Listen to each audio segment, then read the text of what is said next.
සිද්ධාර්ථයන් කරේ අවබෝධයෙන් අත්හැරීමනේ. සිද්ධාර්ථට ප්‍රශ්නයක් තිබුණේ නැහැ නේ යසෝදරා එක්ක. යසෝදරා එක්ක ප්‍රශ්නයක් නැහැ. අනන්ත කාලයක් දෙදෙනා එකට පාරමී පුරාගෙන අසීමාන්තයක සෙනෙහසකින් ගමන් කරපු දෙන්නේ.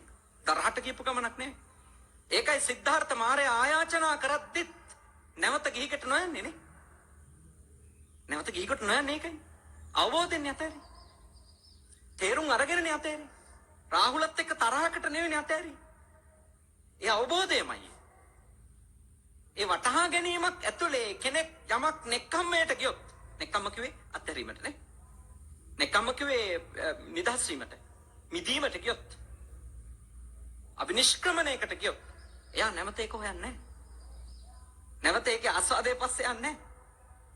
එහෙනම් හොඳට අවබෝධ කරගන්න ඔබට යම් කිසි දෙයක් ඇත්තටම අතාරින්න ඕන නම් මුලින්ම ඒක තේරුම් ගන්න. ආස්වාදයේ තේරුම් ගන්න, ආදීනවෙත් තේරුම් ගන්න. එදාට එන නිස්සරණය තමයි නිස්සරණ. එදාට එන අත්හැරීම තමයි නියම අත්හැරීම. දැන් මම මහණුණානේ. මහණුණාට නියම අබිනිෂ්ක්‍රමයක් නැද්ද? නෑනේ. මං අවුරුදු 10න් අබිනිෂ්ක්‍රමණයක් කරා කියන්න බෑනේ නේ. කොහොමද කියන්නේ? අවුරුදු 10න් සසර ගැන අවබෝධයක්වත් නැහැ. සසර දුක ගැන අවබෝධයක්වත්, ගිහි ජීවිතය ගැන අවබෝධයක්වත්, ගිහි ජීවිතයේ ආස්වාද ගැන අවබෝධයක්වත්, ආදීනවේ ගැන අවබෝධයක්වත් නැහැ. එතකොට ඒක නිවැරදි අබිනිෂ්ක්‍රමණයක් නෙමෙයි. ඒක නිවැරදි අතහැරීමක් නෙමෙයි. ඒකයි ඔය පොඩි හාමුදුරුලා සිවුරු අතහැරලා ගියාට බනින්න ඕනේ නැත්තේ.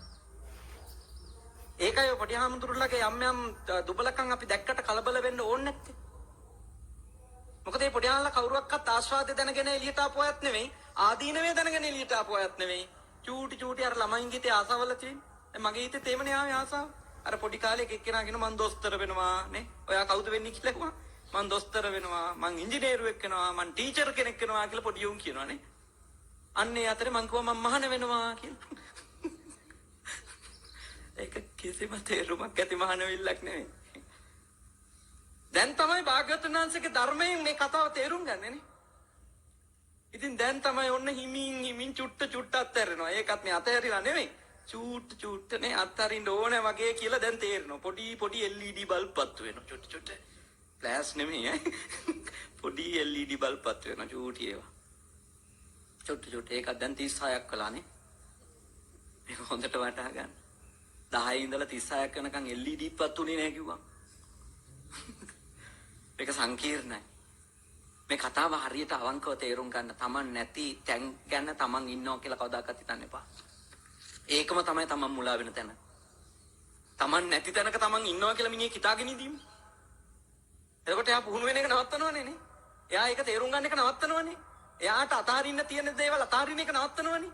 වඩන්න තියෙන දේවල් වඩන එක නවත්තනවනේ. අවබෝධ කරන්න තියෙන දේවල් අවබෝධ කරන එක නවත්තනවනේ. දැන් මං හරි කියලා හිතාගත්තොත්.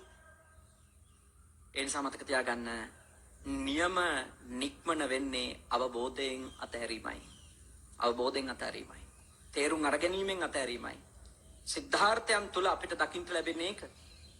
ඒ නිසා මම අපේ දරුවන්ට යෝජනා කරනවා ඉගෙන ගන්න කාලේ සමහරුන්ට මෙහෙම හිතනවා ධර්මයේ ටිකක් හොඳට අහන් ඉන්නකොට හිතෙනවා උනන්දුවක් ඇවිල්ලා දැන් ඔක්කොම දාලා දුවන්න ඕනේ කියලා.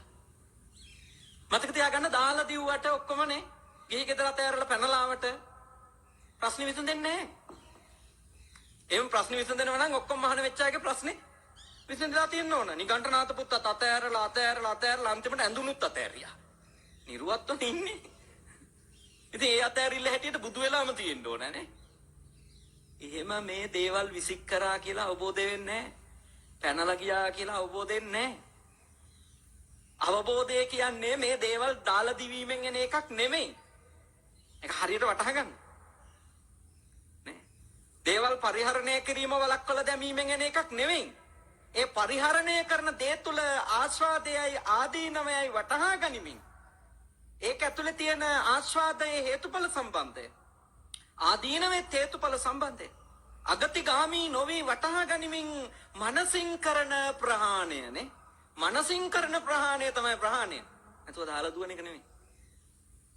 මනසින් සිද්ධ නොකරන අතහැරීමක් කිසිම ආකාරයක අතහැරීමක් නෙවෙයි.